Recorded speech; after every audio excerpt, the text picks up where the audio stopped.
Okay, laing video mga suki, may hapon no.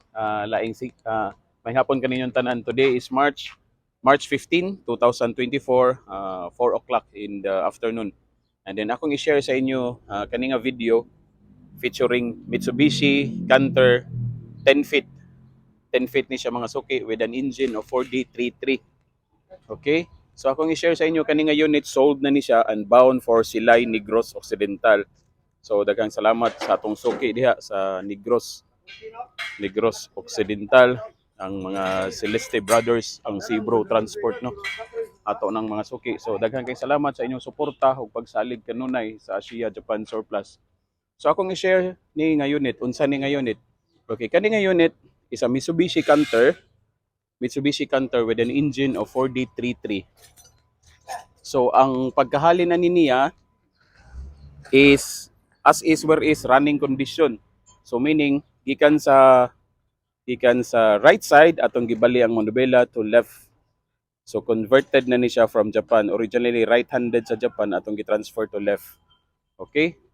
Mo na siya gitawag og as is where is converted running condition. Running condition as normal function gid niya sa truck. 10 feet ni siya mga suki no. So atong i-check. Mao ni siya. This is how we do our conversion. So from right hand atong i-transfer to left hand. As is where is lang, walay paint. Okay. Ilaw mang mulian niya. Nasa ilaw mang muli. Mao na siya mga suki. Wapo ko yung chassis oh. So as is where is lang, wala gyapil ang repair. Mao ni siya. Mao ni siya ang pagkahalin. As is where is condition. Okay, bound for Negros Occidental. So daghang salamat sa atong mga suki diha sa Negros Occidental. Shout out diha. Okay?